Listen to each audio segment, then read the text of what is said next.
The narrow and limited confines of the Victorian world could not hold the complexities of Mary Todd Lincoln.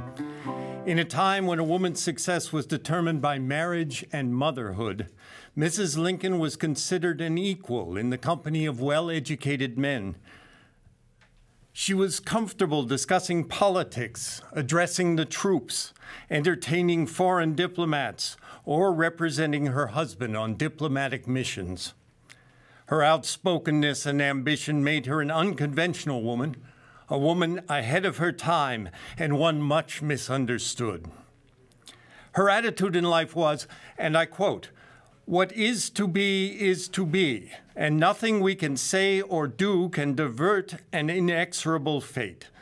But in spite of knowing this, one feels better even after losing, if one has had a brave, wholehearted fight to get the better of destiny." We now join Sally Mummey as Mary Todd Lincoln in 1864.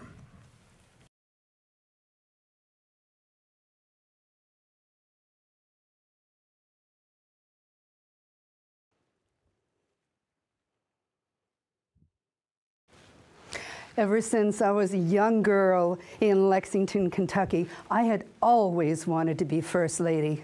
Our neighbor, Henry Clay, the handsomest man in all of the county, second only to my father, ran for president. He told me one day, "Miss Molly," Molly's my nickname, "Miss Molly, when I run for president, you can come and stay with me in the White House whenever you wish." Mr. Clay was not elected. However, from that point forward, I determined that the man I married would be president and I would be First Lady. Growing up, I was always fascinated with politics, and I became very fluent in the language, if you will. I was courted by two men who would be presidential candidates. Stephen Douglas, a very polished and elegant man, if somewhat short, the very man that my family wanted me to marry. And Abraham Lincoln, a raw, unpolished, if you will, country lawyer. Against my family's wishes, I chose Mr. Lincoln, and I started the very unenviable task of teaching him the social graces, if you will, the courtesies, and trying to tame his wild Republican hair. In fact, I was the first one that told Mr. Lincoln that he would be president. On the evening of his election, I had fallen asleep. It was around midnight, and suddenly I was awoken by the shouts of crowds, and my husband came running into the house and said, "Mary, Mary, we are elected." He did not say, "I am elected." He said, "We are elected." What a wise man. By saying that, he showed that our marriage was an equal partnership, as would the elected office. Think of it, my dreams had come true. I would be First Lady of these United States.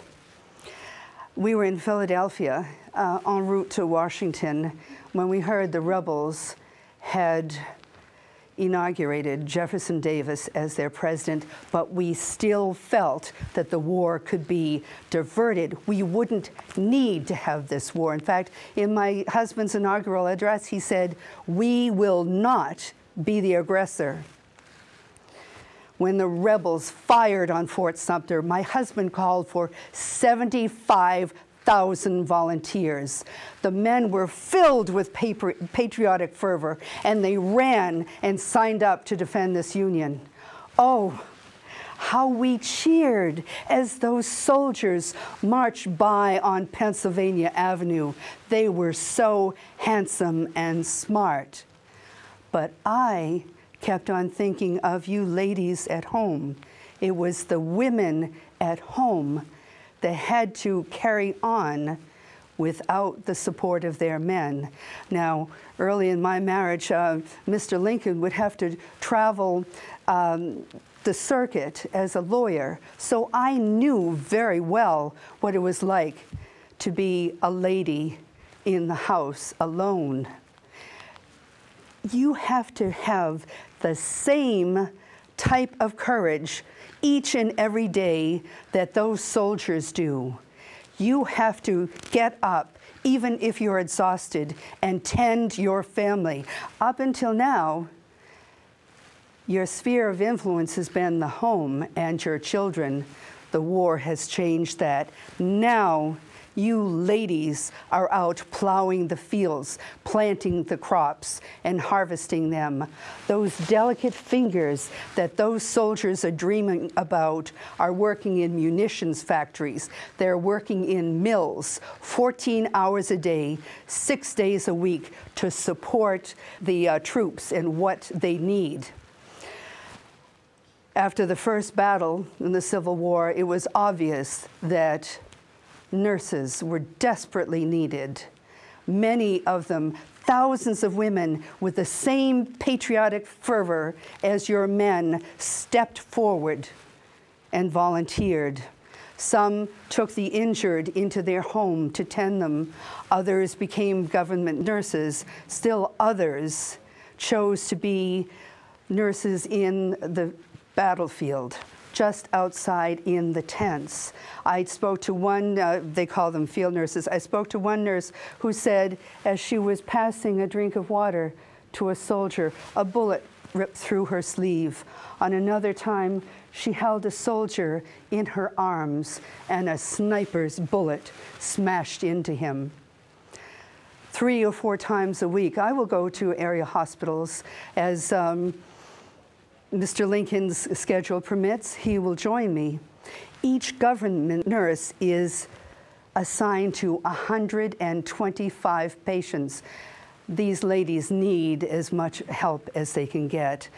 Of course, the presence of a lady is so calming on the soldiers, and frequently I'll bring fruits and writing materials or anything to cheer them up.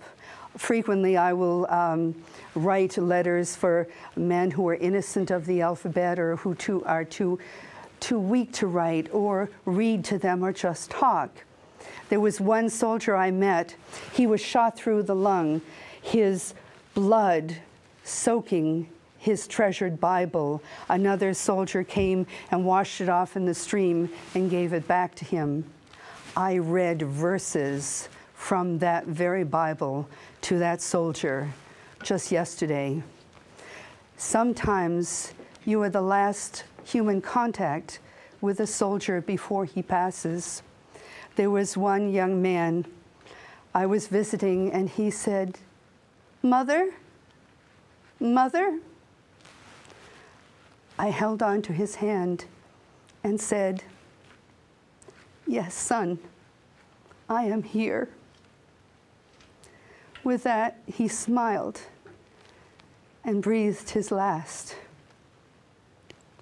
You women are in the home front. Your efforts to support the Sanitation Commission and Christian Commission is enormous. In fact, you're an army of nurses taking care to supply whatever you can to the soldiers on the front. You might sew shirts or knit socks or make quilts or do any sort of bedding that might be needed. You can bake or cook. In fact, you have also been very successful at raising much needed money. A lot of the women, once they make something, will put a little note on it to send it to the soldiers just to cheer them, to let them know someone was thinking of them.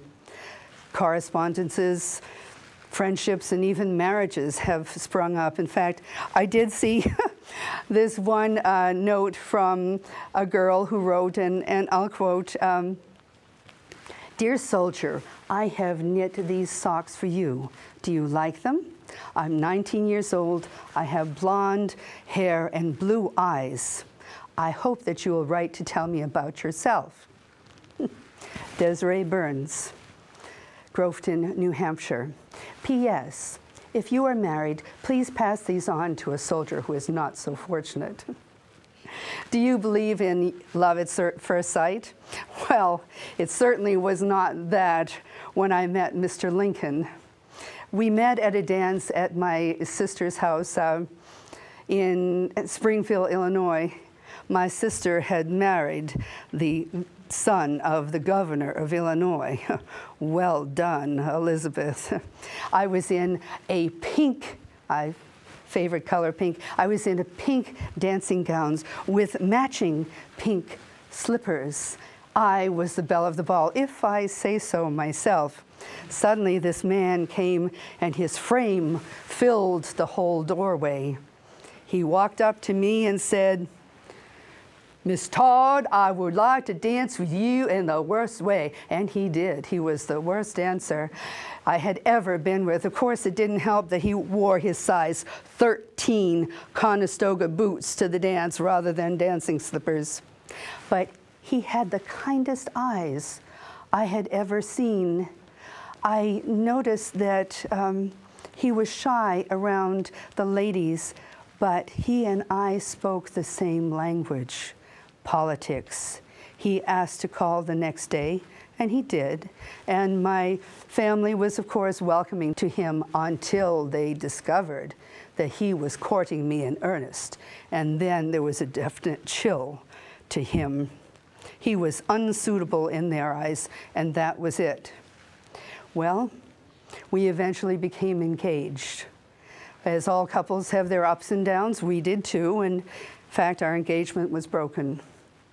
Months later, we were brought together by neighbors at a dinner. Neither one of us knew the other would be present. And from that point on, we were inseparable and decided to marry. In fact, Mr. Lincoln went to the minister and said in his eloquent words, "Reverend, we want to get hitched tonight." Well, 9 months later, I gave birth to the first of 4 sons. I was not supported by my family in any way, and I did not ask for any help. I'm an outspoken woman, and I make no apologies for it. Unfortunately, I have made political enemies by being so blunt. In fact, the vampire press writes such falsehoods about me. They are doing that, attacking me in an effort to discredit my husband. But I know Mr. Lincoln is the only man that can hold this country together as others are so desperately trying to tear it apart. I want to tell you soldiers that this country owes a great debt of gratitude for you. Some of you has sacrificed even with your lives. But the ladies also need to have recognition for all their sacrifices and the support they gave to the troops. Without their much needed effort, our soldiers would have suffered far greater. Some of you may not be aware that my husband piloted a flatboat on the treacherous Mississippi. Those same strong hands of his are on the wheel of this great nation. And I will tell you, ladies and gentlemen, that Mr. Lincoln will pilot our country through its difficulties into safe harbor and peace once more. May God bless our union.